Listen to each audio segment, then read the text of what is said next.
Mirchi Plus presents Har Him Horror. মদ্যপান, ধূমপান ও মাদক সেবন স্বাস্থ্যের পক্ষে ক্ষতিকর। অনিমেষ পুরোদস্তুর কলকাতার ছেলে। গড়িয়ায় জন্ম, ওখানেই স্কুল, যাদবপুরে গ্র্যাজুয়েশন মাস্টার্স। চাকরিও করে এক্সাইটের কাছে একটা অফিসে। লোকে শুনলে হাসবে, কিন্তু এই কথা সত্যি, অনিমেষ কখনো গ্রাম দেখেইনি। গল্পে, কবিতায়, উপন্যাসে, সিনেমায় লোকজনকে গ্রাম নিয়ে প্রচুর মাতামাতি করতে দেখেছে। তাই ওর খুব শখ ছিল গ্রামে গিয়ে কয়েকদিনের জন্য হলেও ও থাকবে। কিন্তু আচমকা অচেনা গ্রামে গিয়ে থাকার বন্দোবস্ত করা মোটেই সহজ নয়। তাছাড়া একটা ঠিকঠাক সুযোগও হচ্ছিল না, আর কাজের চাপে গ্রামের প্রতি আগ্রহ চলে গেছিল। আচমকা একদিন মেট্রোয়ে সোমনাথের সাথে দেখা। সোমনাথ ওর কলেজের বন্ধু, গ্রামে বাড়ি, একেবারেই যোগাযোগ ছিল না। কিন্তু কথা শুরু হওয়ার পর গল্প এমন তরতরিয়ে এগোচ্ছিল যে এতদিন যে দেখা হয়নি দুজনের, তা বোঝারই উপায় ছিল না। কথা প্রসঙ্গেই অনিমেষ ওর গ্রামে যাওয়ার শখের কথা বলেছিল। তারপর থেকে সোমনাথ একেবারে জবরদস্তি শুরু করেছে। ওর বন্ধু হয়ে অনিমেষ কখনো গ্রামে যায়নি, এ যেন সোমনাথের কাছে বড় লজ্জার ব্যাপার। অনিমেষ কাজের চাপ, মায়ের অসুখ, হাজারখানা অজুহাত দিচ্ছিল, কিন্তু কিছুতেই ধোপে টিকল না। সোমনাথ একেবারে নাছোড় বান্দা। শেষে অনিমেষ বলল, বেশ, শনি রবি আমার ছুটি থাকে, শুক্রবার অফিসে একটু তাড়াতাড়ি ম্যানেজ করে চলে যাব, সোমবার ভোরের ট্রেনে ফিরব। সোমনাথ এক কথায় রাজি। একগাল হেসে বলল, তাহলে ওই কথাই রইল, তুই শুধু একবার চলে আয়, আমি সব বন্দোবস্ত করে রাখবো। আর হ্যাঁ, একটা গুরুত্বপূর্ণ কথা, রতনপুর স্টেশনে নেমে অবশ্যই আমায় ফোন করবি। অনিমেষ জানে সোমনাথের বাড়ি লাগোয়া ওর বাবার একখানা মুদির দোকান আছে। আর গ্রামগঞ্জে শহরের মতো মোড়ে মোড়ে মুদির দোকান তো থাকে না। মুখখানা সিরিয়াস করে নিয়ে এসে বলল, কেন, পিন্টুদার মুদির দোকানে যাব বললে লোকে দেখিয়ে দেবে না? সোমনাথ আচমকা একটু গম্ভীর হয়ে গেল। বোধহয় বাপের নাম তুলে কথা বলাটাকে খুব একটা ভালোভাবে নেয়নি। রীতিমতো মেজাজ চড়িয়ে বলল, ছ্যাবলামি করবি না একদম, যেটা বলছি খেয়াল রাখিস। স্টেশনে নেমে আমায় ফোন করবি, আমি নিতে আসবো। এমনিও আমি ট্রেনের খেয়াল রাখবো, 8:45 তো বাজবেই তোর আস্তে আস্তে। অনিমেষ হিসেব করে বলল, ওর আগে সম্ভব নয়। কিন্তু শুক্রবার অনিমেষ অফিসে গিয়ে দেখলো আলাদাই ব্যাপার। সেখানে বড়বাবু আসেনি। সবাই মোটামুটি লাঞ্চ সেরেই বাড়ি যাওয়ার জন্য চুকচুক করছে। অনেকে তো বেরিয়েও গেল, কাজও বিশেষ নেই। অনিমেষ ভেবে দেখলো, যখন এতটা দূর যেতেই হবে, অযথা দেরি করে লাভ কি। সে যে ট্রেন ধরার ছিল তার আগের ট্রেন ধরল। একবার সোমনাথকে ফোন করে জানিয়ে দেবে ভেবেছিল, কিন্তু পরক্ষণেই ভাবলো আগে পৌঁছে সোমনাথকে চমকে দেবে।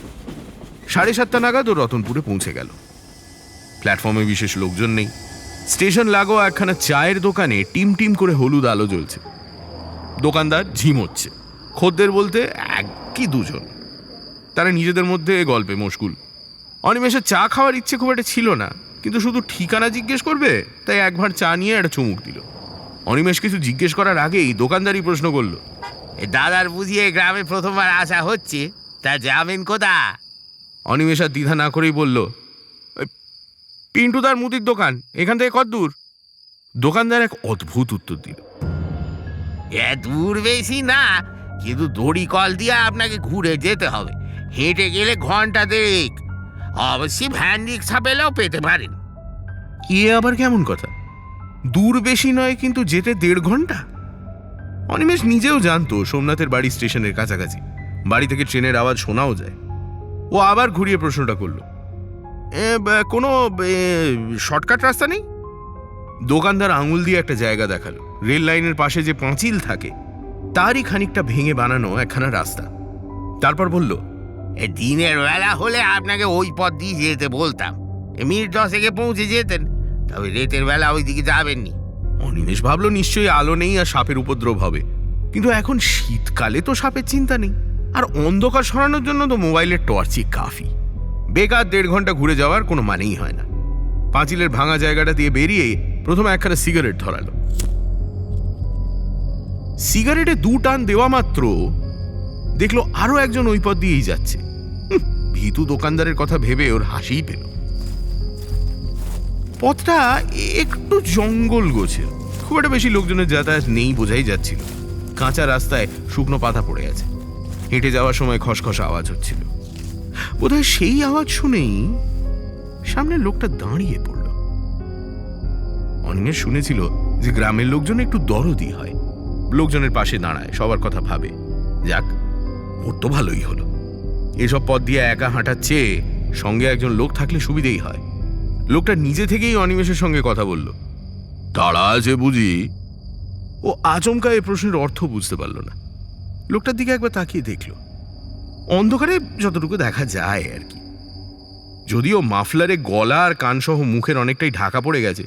অল্প হেসে অনিমেষ উত্তর দিল, হ্যাঁ মানে ওই আর কি। তা বেশ, কিন্তু ওই যে ওটা টানছো ঠোঁট দিয়ে ফুক ফুক করে, কত ক্ষতি হয় জানো? না না, মানে খুব বেশি খাই না, এই দিনে 2-3টে আর কি। তাও খেও না, ফেলে দাও। তোমাদের বয়স কম, বুঝতে পারছো না এখন। ফুসফুস একেবারে শেষ করে দেবে। অনিমেষ মনে মনে ভাবল, এ তো আচ্ছা জ্বালা। বয়োজ্যেষ্ঠ লোককে কিছু বলতে পারছে না বলে সমানে জ্ঞান দিয়ে যাবে। উত্তর দিল না কোনো, চুপ করে হাঁটতে লাগলো। কিন্তু লোকটা একেবারেই দমবার পাত্র নয়, রীতিমতো জবরদস্তি শুরু করলো। কি হলো, ফেললে না যে? তোমরা শহরের ছেলেরা বড় বেয়াদব, বড়দের কথা শোনো না। অনিমেষ এবার চটে গেল। মামদোবাজি নাকি? 7 টাকা দিয়ে কেনা সিগারেট না ফুঁকে ফেলে দেবে, তাও অচেনা একটা লোকের কথায়?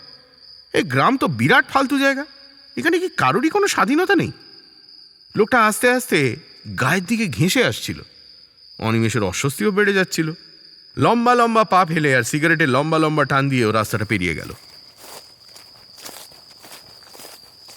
পিন্টু তার দোকানের সামনে গিয়ে জোরে হাঁক দিল, এই সোমনাথ, এই চলে গেলুম রে, তাও একা একাই। কি ভেবেছিলি আসতে পারবো না নিজে? আগের ট্রেনে চলে এসছি। ঘর থেকে বেরিয়ে সোমনাথ যেন রীতিমতো ভূত দেখার মতো চমকে উঠল। হ্যাঁ রে, এত তাড়াতাড়ি তুই স্টেশন থেকে এলি কিভাবে? কোন পথ দিয়ে এলি? অনিমেষ আঙুল দিয়ে দূরের রাস্তাটাকে দেখিয়ে দিল। সোমনাথ বিড়বিড় করে বলল, এটা তুই ঠিক করিসনি কিন্তু। যাকে খুব বাঁচান পেয়েছে গেছিস। তারপর ওকে ডেকে নিয়ে গিয়ে নিজের ঘরে বসালো, মা বাবার সঙ্গে আলাপ করিয়ে দিল। বেশ ভালো রকমের খাতির যত্ন হলো। কাঠের উনুনের রান্নার স্বাদই আলাদা। অনিমেষ এসব ভাবতেই পারে না। খেয়ে ওর একেবারে আইঢাই অবস্থা। রাতে একখানে ঝিলের পাশে দাঁড়িয়ে মুক্ত বাতাসে হজমের চেষ্টা করছিল। কনকনে ঠান্ডায় অনিমেষের শরীরটা মাঝে মাঝেই কেঁপে উঠছিল।